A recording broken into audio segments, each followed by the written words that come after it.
आज हमारे बीच मौजूद है अंतर्राष्ट्रीय कवि बुद्धि प्रकाश जी दादीच। धन्यवाद तो मेरी तरफ से आपको आदरणीय सुरेंद्र जी साहब, क्योंकि आप और आपका ये चैनल, एक तो इसका जो नाम आपने रखा हलचल डॉट न्यूज, मतलब ये केवल हलचल नहीं है, ये हलचल पैदा कर देता है। और आप जो नए नए ऐसे विषय जिन पर लोगों का ध्यान बहुत कम जाता है, खास तौर से जो लोग इसको पत्रकारिता का हिस्सा भी नहीं मानते, उस पर आप जो अपनी दृष्टि चलाते हो इस चैनल के साथ जी, वो बड़ी लोकरंजक भी होती है और ज्ञानवर्धक भी होती है। तो इस यात्रा की क्या विशेषताएं हैं?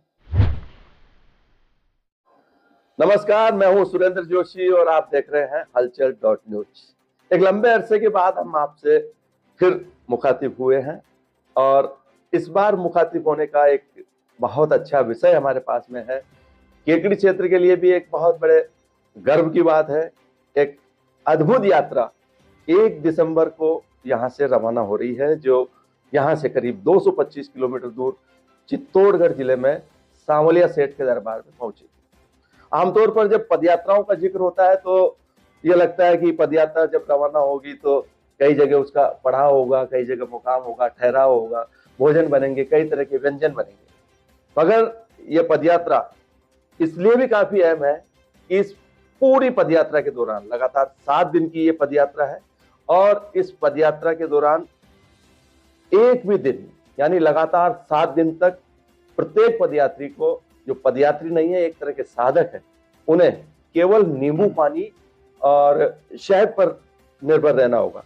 किसी भी प्रकार का कोई ठोस आहार कोई भी पदयात्री नहीं लेगा और ये यात्रा उनके लिए आध्यात्मिक चेतना, एक भरपूर शारीरिक ऊर्जा प्रदान करने वाली होगी। और इस संपूर्ण यात्रा का संयोजन इस बार बढ़ते कदम संस्थान को मिला है और इस पूरी यात्रा के जो प्रमुख सूत्रधार है वो इस वक्त हमारे बीच में मौजूद है। बुद्धि प्रकाश जी दादीच अंतर्राष्ट्रीय हास्य कवि होते हैं जो इस यात्रा के इस बार सूत्रधार बने हैं। बुद्धि प्रकाश जी, बहुत बहुत स्वागत, बहुत बहुत अभिनंदन। और आपको कितना बड़ा सौभाग्य मिला है कि आप ऐसी अद्भुत और अलौकिक यात्रा के एक प्रमुख सूत्रधार बने हैं। ये ईश्वर की कृपा से ही हुआ है। मैं एक बार फिर आपके साथ एक ऐसे आयोजन पर चर्चा कर रहा हूँ जिसके लिए कि आपको जाना जाता है कि आप कुछ नया दिखाते हो, नया सुनाते हो। तो ये भी एक ऐसी ही यात्रा है जो ईश्वर की कृपा से हुई है और होने जा रही है। ये पहले भी इसका एक इतिहास है, इसकी पृष्ठभूमि है। ये हरिद्वार और दिल्ली के बीच में लगभग 2011 में ये पदयात्रा शुरू हुई थी। उसके पश्चात अलग अलग जगह पर ये गुजरात, महाराष्ट्र में होती रही। 2016 में ये पदयात्रा राजस्थान में गढ़बोड़ चारभुजा नाथ से श्री सांवरिया सेठ तक हो चुकी है। अब ये यात्रा जो केकड़ी से प्रारंभ हो रही है 1 दिसंबर को, 1 दिसंबर को ये यात्रा निर्मलेश्वर महादेव घंटाघर से डॉक्टर गोपाल शास्त्री जी के सानिध्य में हमारे क्षेत्र के लोकप्रिय विधायक श्री शत्रुघ्न जी गौतम के उपस्थिति में स्वस्ति वाचन के साथ, शुभकामनाओं के साथ प्रारंभ होगी। इसका रूट इस प्रकार रहेगा कि ये वहां से जब निर्मलेश्वर महादेव से निकलेगी तो केकड़ी शहर का रूट तो ये है कि ये अजमेरी गेट से higher secondary school, bus stand, फिर अजमेर कोटा रोड पर कोटा रोड की तरफ चलते हुए भैरू गेट और भैरू गेट से फिर ये कादेड़ा की तरफ प्रस्थान करेगी। और सुबह का जो अदरक नींबू शहद का वितरण होगा वो हमारे बढ़ते कदम गौशाला के जो अध्यक्ष हैं अशोक जी पारिक, उनके फार्म हाउस पर होगा। इसलिए नहीं कि वो हमारे अध्यक्ष है या इसलिए कि उनका फार्म हाउस है, इसलिए नहीं। एक्चुअली जितने किलोमीटर के बाद हमें देना होता है वो किलोमीटर लगभग उतनी दूरी पर उनका फार्म हाउस वहां पर है। संयोग की बात है। फिर ये यात्रा जो विश्राम करेगी 1 दिसंबर को वो कादेड़ा में करेगी। ठीक है। कादेड़ा में कल्याण पैलेस में सोनी जी हैं, कन्हैयालाल जी, उनकी तरफ से उनका एक नया भवन बना है जिसको अभी तक उन्होंने शुरू भी नहीं किया और वो सांवरिया सेठ के भक्त हैं। तो उन्होंने पहली बार ये सबसे पहले ये सौभाग्य प्राप्त किया कि पदयात्री वहां पर रुकेंगे। दूसरे दिन सुबह ये पदयात्रा प्रस्थान करेगी जो कादेड़ा के बाहर नदी पर होते हुए, पुलिया पर होते हुए बीड़ के बालाजी की तरफ जाएगी, तसवारे की तरफ। वहां अदरक नींबू शहद लेगी। उसके पश्चात ये शाम को अंतर्राष्ट्रीय रामसनी संप्रदाय के रामद्वारे में जाकर के ठहरेगी। महाराज श्री का आशीर्वचन होगा। अगले दिन ये यात्रा जब प्रस्थान करेगी तो ये डॉक्टर कैलाश मंडला जिनको आप जानते हो कवि, उनका जो कॉम्प्लेक्स बना मंडला बहुत अच्छे कॉम्प्लेक्स, साहित्यकार। हाँ अच्छे कवि हैं, उनके कॉम्प्लेक्स के पीछे की तरफ होकर के ये यात्रा मिंडोलिया रोड पर जाएगी। मिंडोलिया से होते हुए चिलानिया भेरू में या मिंडोलिया में ही इसको अदरक नींबू शहद का प्रोग्राम है। वहाँ के गांव वालों ने स्वागत करेंगे, वो जगह जगह स्वागत की व्यवस्था बताई गई हमारे को। और इसका जो 2 तारीख का विश्राम जो आपने देखा कि हमने वहाँ किया शाहपुरा, तो 3 तारीख का विश्राम जो है बड़ा महुआ में होगा। अच्छा, हाँ, वहां से पद यात्रा रवाना होगी और 4 तारीख को ये भीलवाड़ा से पहले सिंदरी के हनुमान जी में अदरक नींबू शहद लेगी और 4 तारीख की शाम को ये पुर के पास में एक जगह है जिसका नाम है क्यारा के हनुमान जी, वहां पर विश्राम करेगी। विश्राम के बाद अगले दिन 5 तारीख को ये यात्रा प्रस्थान करके और राशमी पहुंचेगी। रास्ते में पहुना में इसका बहुत जोरदार स्वागत होगा जगह जगह, और वहाँ के जो लोग हैं उनका बड़ा आह्वान आग्रह इच्छा है कि हम स्वागत करेंगे। राशमी में बहुत अच्छे हमें जो सहयोगी मिले हैं उनकी तरफ से भी यात्रा का जोरदार स्वागत होगा। मतलब हमें कहीं भी किसी भी यात्रा में कोई तकलीफ नहीं आ रही उस जगह पर जहाँ हमें रात्रि विश्राम करना है। और राशमी के बाद ये यात्रा प्रस्थान करेगी तो कपासन के उस उदयपुर बाईपास को क्रॉस करते हुए शनि महाराज पहुंचेगी। शनि महाराज में नई अभी ऐसी फर्स्ट क्लास विश्रांति गृह उन्होंने बनाया है, उसका उद्घाटन ही इस पद यात्रा से ही होगा। बहुत अच्छी बात है ना। 35 कमरे उन्होंने दिए हमारे को रुकने के लिए, हॉल है बड़ा। वहाँ के अध्यक्ष नरेंद्र सिंह जी चौहान साहब, उन्होंने बड़ा कोऑपरेट किया हमारे को। कालू सिंह जी बना जो वहाँ के सारे प्रभारी वो देखते हैं, उनका बड़ा कोऑपरेशन है। और फिर ये अगले दिन थोड़ा सा कम किलोमीटर चलना पड़े, इसलिए शनि महाराज का इसका विश्राम हो गया। अगले दिन लगभग हमें 12-15 किलोमीटर चलना है। सुबह हम 10 बजे पहले सांवरिया सेठ के दर्शन करेंगे। अब वो महत्वपूर्ण बात जो मैं बताना चाह रहा था, इस पदयात्रा के दौरान जब यात्री कुछ भी आहार नहीं लेता है, माना मैं पदयात्री हूँ, मैंने दिन भर में कोई आहार नहीं लिया, लगभग मैं 100 रुपए रोज का आहार रोज खा जाता हूँ, तो 100 रुपए पर डे के जो बचे हुए हैं 7 दिन के 700 रुपए लगभग, या किसी के 50 किसी के 150, ऐसे उस राशि को इकट्ठा करके उससे एक विशेष प्रकार का प्रसाद बनवाया जाएगा, लड्डू या कुछ भी, उसका सांवरिया सेठ के भोग लगेगा। वो भोग पहले वितरित होगा, उसके पश्चात वृंदावन पैलेस में सूप पी करके आदमी सबसे पहले अपना पारणा करेगा। बहुत अच्छी बात, बहुत अद्भुत यात्रा है। हाँ, इस बार बुद्धि प्रकाश जी एक जो पदयात्रा निकाली जा रही है 1 दिसंबर से, यह पदयात्रा शुरू होने से पहले ही चर्चा में आ गई है। देखिए, जब पदयात्राएं होती है तो कई तरह के परिदृश्य हमारे सामने आते हैं। तो पदयात्रा होगी, लंबी दूरी तक यात्रा होगी, जगह जगह ठहराव होगा, पड़ाव होगा तो कई तरह के भोजन बनेंगे, व्यंजन बनेंगे। और जैसा कि हमने देखा है लक्की यात्राओं में, टिक्की कल्याण की पदयात्रा होती है, जय बाबा रामदेव जी की पदयात्राएं होती है, जगह जगह लंगर लगते हैं, भंडारे लगते हैं। लेकिन ये जो आप पदयात्रा निकाल जा रहे हो 1 तारीख से, ये अपने आप में एक विशेष किस्म की और अनूठी आध्यात्म से जुड़ी हुई एक ऐसी पदयात्रा है जिसके बारे में हमने पहले ज्यादातर दर्शकों ने इस बारे में सोचा भी नहीं होगा। नई चीज है एकदम अपने इधर के लिए। जी। तो इस यात्रा की क्या विशेषताएं हैं? थोड़ी तो मैं इसकी पृष्ठभूमि बता दूं आपको। जी। एक संस्था है IASS, जिसका आश्रम और मुख्यालय जो है मेरठ में है, और वो देश भर में लोगों में रामचरितमानस के आधार पर स्वास्थ्य एवं मानसिक चेतना के लिए काम करती है संस्था। तो इस संबंध में कई शिविर भी लगाए जाते हैं, 7-7 दिवसीय, 3 दिवसीय उपवास शिविर भी इसमें होते हैं, 9 दिवस के नवरात्रि उपवास दिवस भी इसमें होते हैं। तो हमारे यहाँ केकड़ी में भी हम इस उपवास शिविर को और अलग अलग प्रकार के शिविर को हम कर चुके हैं। उस दौरान हम सुनते थे कि एक ऐसी पदयात्रा भी होती है जिसमें किसी प्रकार का कोई ठोस आहार नहीं लिया जाता है।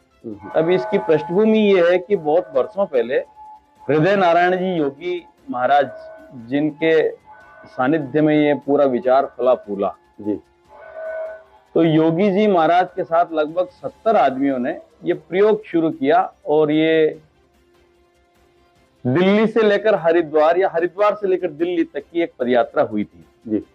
उसमें सभी ने उपवास पर ये पदयात्रा की और बिना किसी ठोस आहार के की।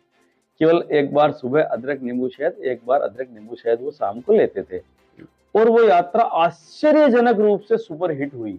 अच्छा, क्योंकि ये ऐसे तपस्वी थे योगी जी, कहते हैं उनको योगी जी थे, इसका मतलब है कि वो योगी ही थे।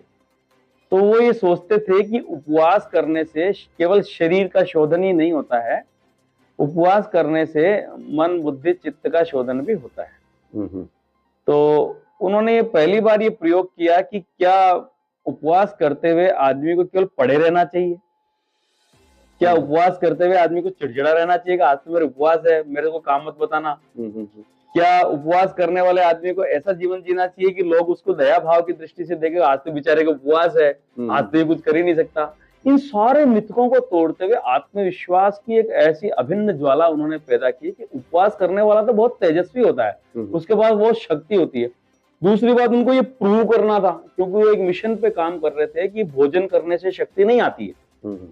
शक्ति केवल दो चीजों से आती है, एक तो रात्रि को विश्राम करने से, जब हम नींद लेते हैं गहरी नींद, जब हम नींद से उठते हैं तो हम शक्ति संपन्न होते हैं। दूसरा, हमारे ऋषियों ने बताया कि ध्यान करने से हमारे में शक्ति का संचय होता है। दोनों ही स्थितियों में हम संसार से कट जाते हैं। जब जब हम संसार से कट जाते हैं तब तब हम शक्ति संपन्न होते हैं। इस कंसेप्ट को डेवलप करना था उनको कि भाई भोजन से शक्ति नहीं आती, शक्ति आने का, पावर आने का कारण कोई और होता है, सोर्स कोई और है। तो उन्होंने उपवास पर कार्य क्षमता को कैसे बढ़ाया जाए इस पर खूब चर्चाएं की, और फिर पहली पदयात्रा जो उन्होंने की वो हरिद्वार दिल्ली की थी जी, और वो आश्चर्यजनक रूप से सफल रही।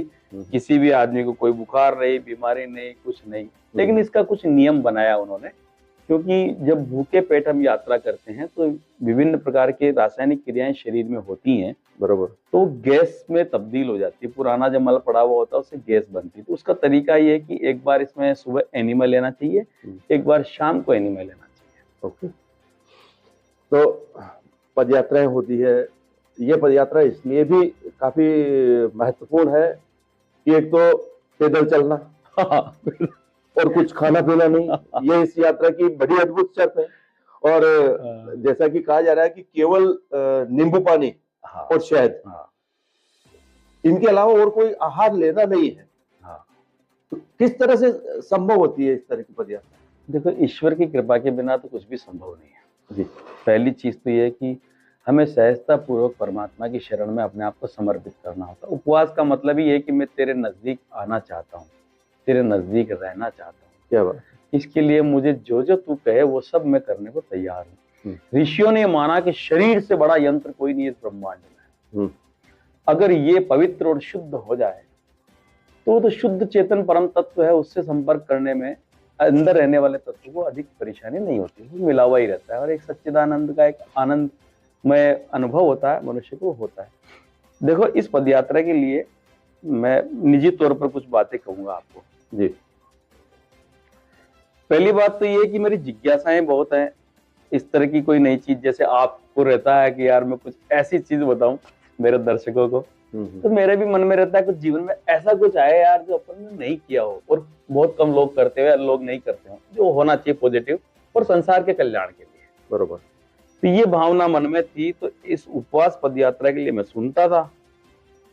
तो पिछले वर्ष क्या हुआ, पहले मैं भी इसको असंभव मानता था, यार ऐसा कैसे हो सकता है कि कोई आदमी दिन में 30-35 किलोमीटर रोज पैदल चल रहा है जी, और खाए भी कुछ भी नहीं। बरोबर। और आप यकीन मानकर चलो, जब हमारे यहाँ से कोई पदयात्रा निकलती तो जगह जगह लोग भंडारे लगा के खड़े रहते हैं। ऐसा कैसे होता है? पकड़ पकड़ के खिलाते हैं, पकड़ पकड़ के खिलाते हैं। शहर में भी कई जगह भंडारे लगते हैं, पकड़ पकड़ के खिलाते हैं, यही होता है। तो मैंने कहा ये कैसे हो सकता है, तो मैंने इसकी चर्चा की घर पे भी।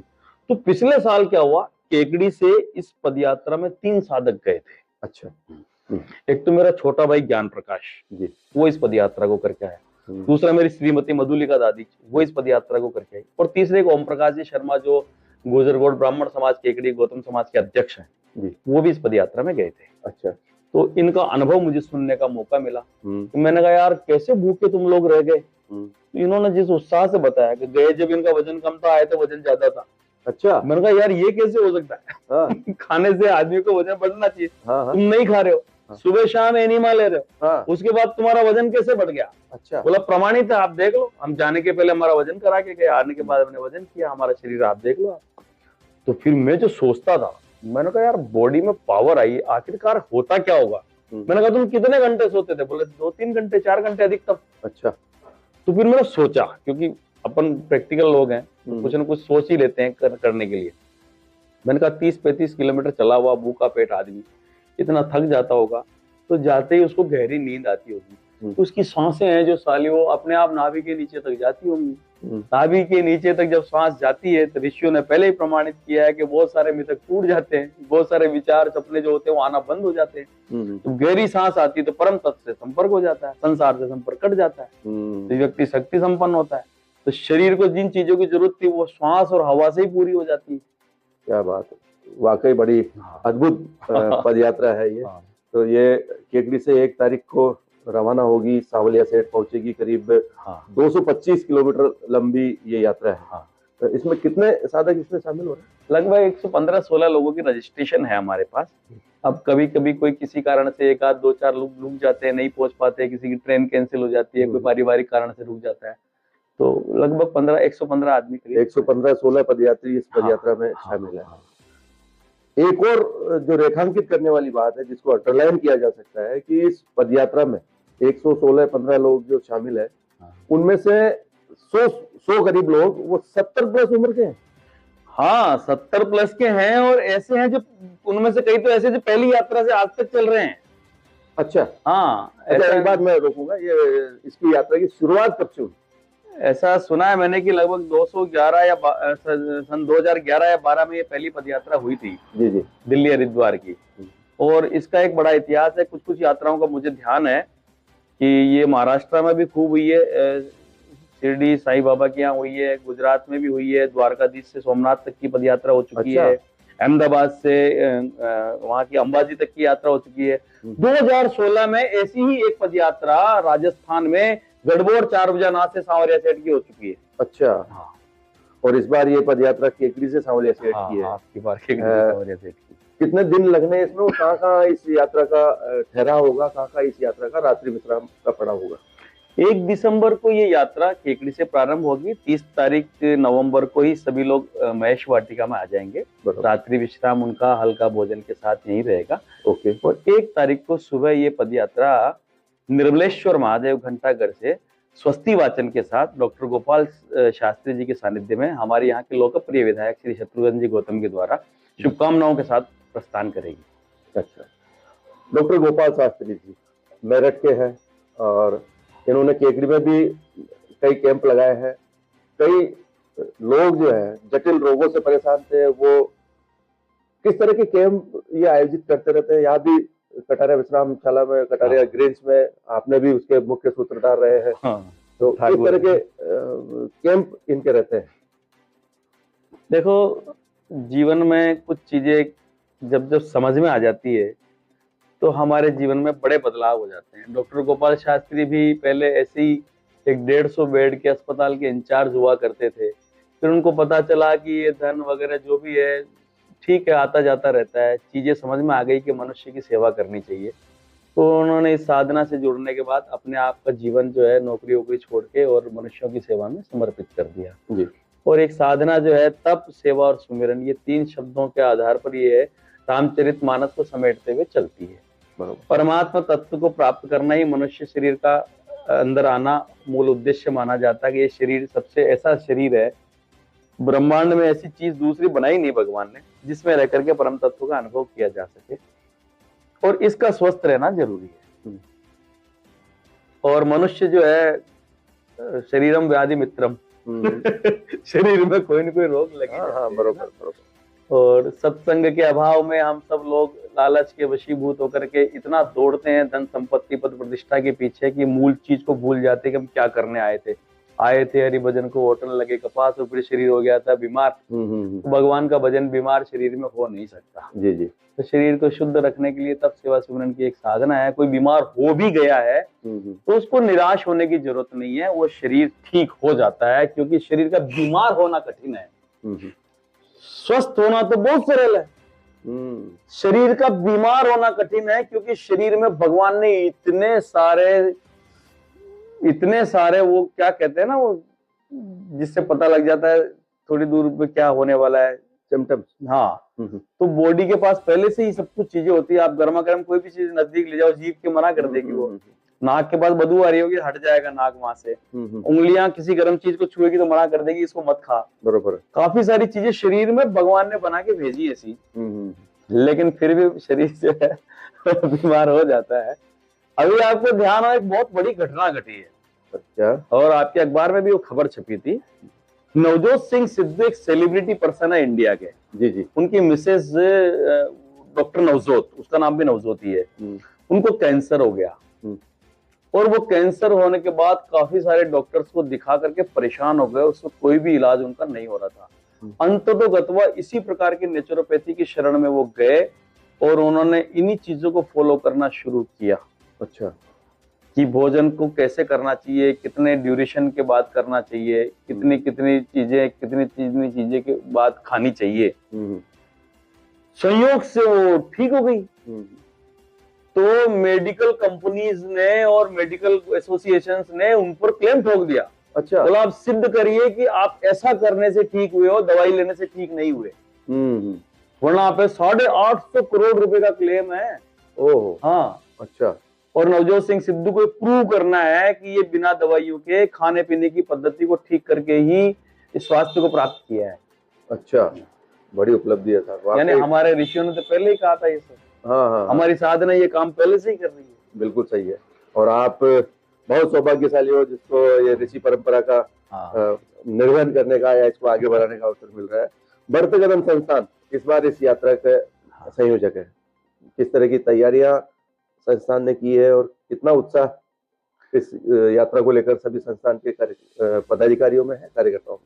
बढ़ते कदम गौशाला संस्थान निश्चित तौर पर बहुत उत्साहित है। हमारे अध्यक्ष महोदय, हमारे इसके संयोजक, हमारे मंत्री, कोषाध्यक्ष, सचिव, सभी लोग इतने उत्साह के साथ लगे हुए हैं कि इस यात्रा के लिए 5 बार तो हम ट्रैक पर जाकर के आ चुके हैं, ये देखने के लिए कि पदयात्रियों को कोई तकलीफ तो नहीं है। क्योंकि हम उन्हें भोजन दे नहीं रहे, नाश्ता दे नहीं रहे, चाय पानी पिला नहीं रहे, दूध हम पिलाते नहीं, खाना पीना सब बंद है, केवल अदरक नींबू शहद है। बिल्कुल। तो रात्रि विश्राम अच्छा हो जाए और मार्ग में ऐसा मार्ग ना हो कि बहुत ट्रैफिक हो, है ना, जिससे उनकी, क्योंकि आने वाले सारे मेहमान हमारे लिए कांच की चूड़ी की तरह है। क्या बात है, वाह, है ना। तो उनका स्वास्थ्य और उनका शरीर वगैरह सब कुछ हमारे लिए बहुत, हमारे मेहमान है। तो पूरा संगठन इस काम के लिए लगा हुआ है। और प्रचार प्रसार में हमने अधिक प्रचार प्रसार इसका जानबूझ के नहीं किया। आपको शायद, आपने मुझे इसके लिए कॉल किया था कि यार हमने सुना है। हम इसके बारे में बता ही नहीं रहे थे। उसका कारण ये था क्योंकि एक तो ये बहुत रिस्की यात्रा है। हम किसी से आह्वान नहीं कर सकते कि आइए इस पदयात्रा में चलिए। ये जिम्मेदारी बड़ी, खाने पीने का तो सुना है नहीं। हम किसी से आह्वान कर नहीं सकते। अब इसमें वही लोग आए जिस यात्रा को जानते थे या जिनके अंदर ऐसा नया करने का उत्साह था। बरोबर। अपने, अच्छा, हमने कोई इसके फार्म नहीं निकाले, ऑनलाइन जिसको पता चला लिंक उसी ने खोला और उसी ने भरा। और हमें क्या 100 आदमी लेने की इजाजत होती है, 100 से ज्यादा हम ले नहीं सकते। 100 के बाद हमें ये बंद करना पड़ता है। अच्छा। ये जो +15 हुए ना, ये भी हमारे वे लोग हैं जो कार्यकर्ता लोग हैं, जो इस व्यवस्था में बिजी थे तो फार्म वगैरह नहीं भर पाए थे। ठीक बात। तो हमने इसमें नूतेलावने तो किए नहीं। अपनी इच्छा से आदमी आया है, बरोबर, अपनी रिस्क पर आदमी आया। हमारी जिम्मेदारी उसकी सेवा करने की। रात को जब वो जहाँ पहुंचे उसको गर्म पानी मिले पैर धोने के लिए, उसको विश्राम करने के लिए अच्छे गद्दे बिस्तर, सर्दी का मौसम अच्छी रजाइयां मिल जाए। हमें नए रजाई बिस्तर मंगवाए हमारे सहयोगियों से।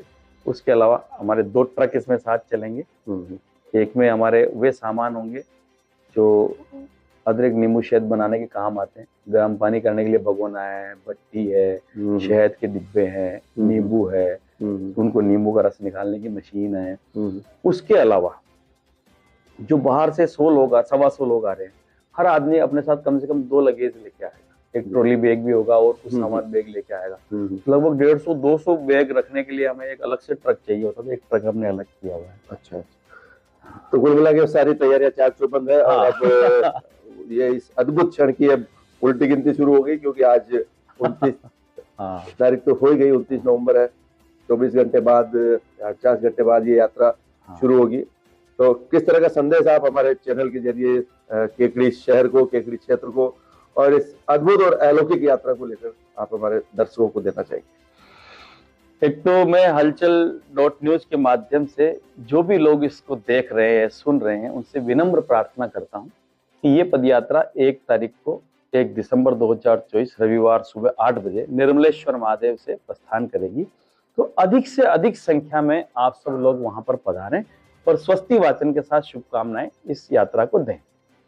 और रास्ते में भी जगह जगह आपको लगे कि कौतूहल बस के यार ऐसे भी लोग हैं क्या, तो उनका स्वागत सत्कार में आप होना चाहिए। पानी की छोटी बोतल उनको दे सकते हो, पुष्प वर्षा कर सकते हो। क्या बात। आपके घर के बाहर से निकल रहे तो आप लाइनिंग कर सकते हो, रंगोली बना सकते हो, है ना। भजन कीर्तन करवाए जा सकते हैं रास्ते में 2-5 मिनट रुक करके, अधिक समय तो नहीं होता है। और एक और बात मैं कहना चाहूंगा, ये जो पदयात्रा है, ये पदयात्रा केवल शरीर शुद्धि की नहीं है।